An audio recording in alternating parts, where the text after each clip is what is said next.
Hello, it's a pleasure to welcome you back to the studio.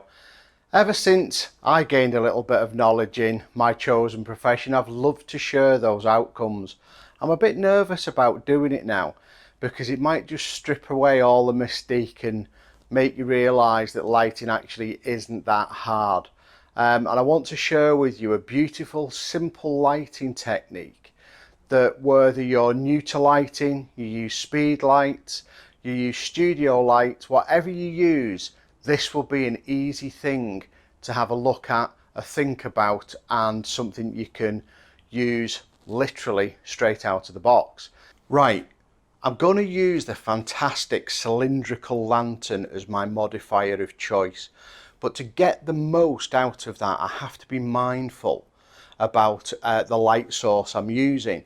Now truly, with the bracket you could use anything. You could use a speed light, you could use a PiXAPRO, you could use what you want. The main reason I'm choosing the CITI300 Pro is because I want you to be able to see where the light's falling, and the modelling light in this is quite frankly superb, and the fact that I can take the shroud off and use a burr bulb means I can fill the modifier with as much light as I possibly can from this unit. So I'm just going to pop this in there.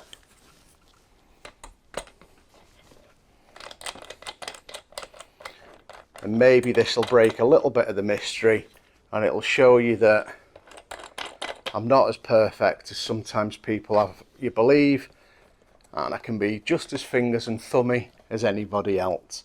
The one thing that you do need to remember though is this is quite a difficult video for me to share with you because it is going to look like a one light wonder, because that's what it is. The results will be fantastic, and I want to share with you the fact that lighting doesn't have to be difficult. It just has to be considered. If you're not using light now, I implore you to start thinking about it. Don't be just a picture taker where you record what you see and what's naturally there. Take the step up, learn the lessons, manipulate light, become a picture maker. We all get obsessed these days with lenses and how sharp they are and cameras, and yes, they are very, very important.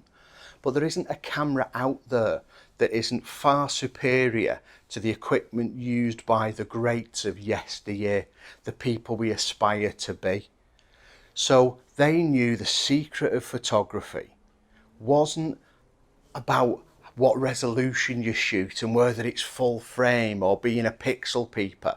They knew that great photography was about the manipulation of light, and I'm going to show you that it can be as simple as just using one modifier, and it's the knowledge, it's where the light goes that becomes important. So this cylindrical lantern is basically built on the cinematic tool, the Chinese lantern, and that's a modifier that basically they put where a bulb is in a room and it lights the whole of the room. Now you can skirt them and shroud them and push the light in different directions, and this has one that's built in. So at the moment, instead of giving me 360 degrees of radiated light, what it's giving me is 180, because I've put the shroud on. It's silver lined, so it pushes all the light back through the translucent diffuser. So it gives me basically a portable, beautiful window light, and I'll show you just how good it actually is. That's the reason we put the 300 in, so you can physically see how it looks. Now I have said that the lighting is relatively simple here, and it is, but that doesn't mean my job is done. I've got to think extra hard about the styling and the narrative of the picture and how the single lighting source works. So you've just seen I've stepped out from behind this first canvas. So what we've done is we've created depth. Right in the back, first canvas, then these old studio lights, a draped sweep of canvas, the subject, and then you'll see in the final picture there's probably a ladder or a bit of flora and fauna in the in the foreground, so I'm creating depth. Now the reason I'm doing that is because the light is so simple. So by rotating the cylinder on the metal dish, I can basically control and feather where I'm pushing the light out to. So I'll be turning it towards my subject, and don't forget as well, it's not just about moving the light, you can move the subject's head and tilt things, etc. To control the way I want the picture to be. So it's hard to convey this in simple video, but here is where the start of the black shroud comes. So there's only a little bit of light coming this way. So that'll darken off the background and it'll let them play a secondary compositional role rather than being, hi, look at me, I'm in the picture. And then this light will push forward. Now cleverly, the way my studio's designed, the excess light will come back towards the camera and hit the light surfaces that we've built round the studio entrance, the camera room entrance. And what we'll do is we'll turn the camera in a second so you can see that. In fact, let's swap it over now so you can. Right, so the camera and I have simply just swapped position.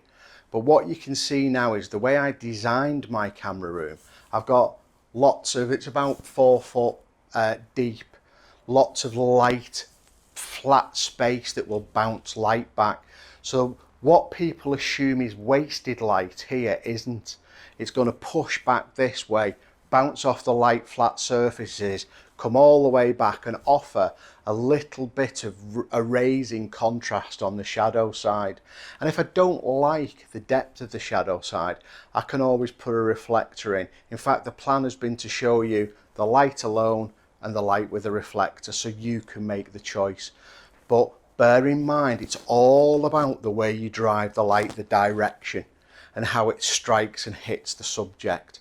So it might be a single light, but the lighting theory still needs to be there. So as I always say, if you're going to get into photography, get into lighting and learn what makes the difference between a photographer and a master photographer. Don't be that picture taker. Strive to be the picture maker and be the best photographer you can. Right, so it does come down to placement being key. I've got a standing model at the moment while we have our live model in makeup. And you can see that the beautiful light is cast forward. You know, if I start rotating things, you can see now that I'm still lighting the subject, but the background becomes lighter too. That isn't what I want for this shot. So we're going to steal the light away from the background and just light the subject.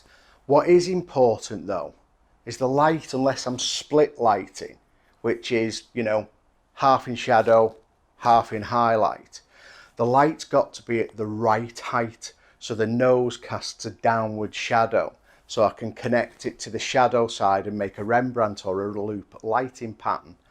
And truthfully, if it was just that easy of sticking the light in, brilliant, because at the end of the day, I've now got to lift a boomed light with a counterbalanced weight on the other end, and it's not an easy task. And the reason I do it is because I want the light to be as perfect as possible. So you can watch me struggle a little bit as I raise the height of my light to where I think it's going to need to be, and I can just double check it once I get my live modelling, and then we'll sit it down, we'll manipulate the light and we'll take some pictures together. Okay, so you can see that by raising the light I've managed to produce that Rembrandt triangle of light on the opposite side of the mannequin's face. Now what I'm going to do is go off camera and lower the light again, so you can see that that downward angle of shadow starts to gradually creep up, and once it's level you're on the borderline of disaster, and once it starts going back upwards it's just not an educated lighting pattern. So height is just as important as direction to where the light goes. Let me show you.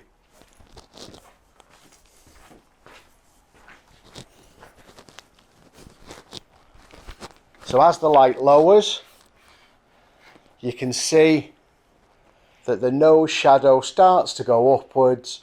We start to get a little patch of light opposite the end of the lip, and all of a sudden the nice pattern is completely ruined, to the point that, whoops, it's a bit of a disaster, and it doesn't look as though it's been done with any thought or any consideration. That's why raising the light was so important. Great, so we've now welcomed Lily into the camera room. Say hello, Lily. And I just want again to show you where the height is. Now you've got to remember, once I get back to the camera, I can either keep coming backwards and forwards and micro adjusting the light, or I can ask Lily to imagine I'm holding her chin in my hands and raise her chin, lower her chin, tip her head, turn her head. So I actually micromanage the subject in relation to the light, as well as micromanaging the light in relation to the subject. So ultimately, what I end up with is the picture I want. Now I've already metered everything up and I'm shooting this at f4, so now it's back to the camera and take a result. Right, so we've got Lily in position and I've turned her head so she's looking completely 90 degrees away from the camera, and what that will give me is a very nice profile image. So let's take the shot. Job done. And I can already see, and you'll see shortly when we pop the picture up, that we're lighting in 3 different planes. So Lily's the right exposure, and as the light goes backwards, it's starting to darken off. Now, as I mentioned to you, I can also move Lily as well as having to just move the light. So let's move Lily for the next picture. So just turn your head towards me slowly, Lily. Stop. And then tip the top of your head to your right. Excellent. And then chin down slightly. It's like you've done it before. And what I've got to make sure is her nose doesn't break the cheek furthest away from her. So I don't want her nose sticking out from the angle that I'm shooting. But I've got that lovely little bit of Rembrandt light completely on the opposite side of her cheek to where the light's coming from.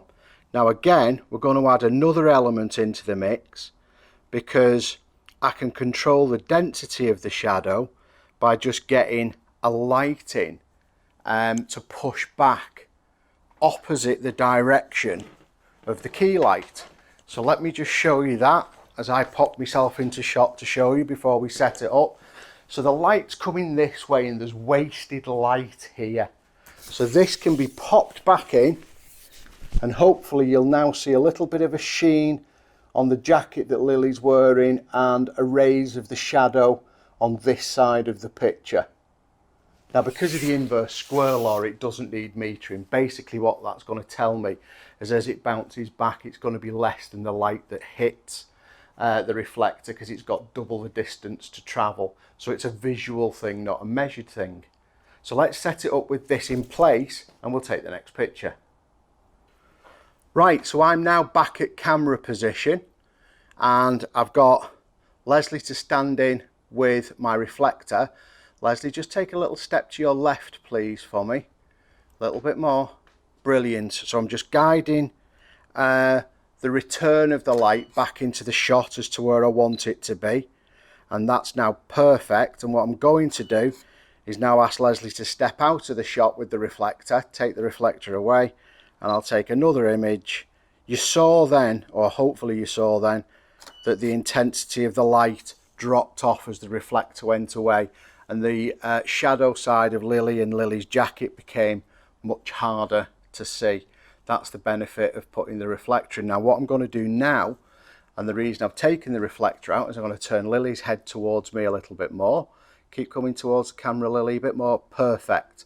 And now we've got that beautiful split lighting pattern that's very fashionable at the moment. And that's looking pretty good straight in the camera. But what I'm going to do, just lower your chin ever so slightly. Perfect. Eyes straight back to me. Think happy thoughts. And now I'm going to pop in the reflector again so we can show you the comparative difference. So let's walk Leslie in. Just come to your left, please, Leslie. A bit more. Right, and step half a step backwards, please. perfect. And just straighten the reflector up, so push the bottom out a bit more for me. Bit more, bit more, bit more, bit more. That's perfect. Eyes back to camera, Lily. Slight smile. Awesome. Now what we'll do is we'll put those pictures up in sequence, and you'll be able to see the difference between the reflector and the non-reflector picture. So maybe I fibbed at the beginning, maybe, you know, it is a one light wonder and it's a great effect, but it's knowing the angles, knowing the heights, using the reflector that's going to make the polished picture. And that's why, yet again, I echo and implore you, if you're going to put time, effort and money into your photography, put it into education, understanding, learning and manipulating light. That's key. And I hope you've enjoyed this presentation as much as we've enjoyed filming it, and we will see you again in the studio very soon. Bye from me and bye from Lily.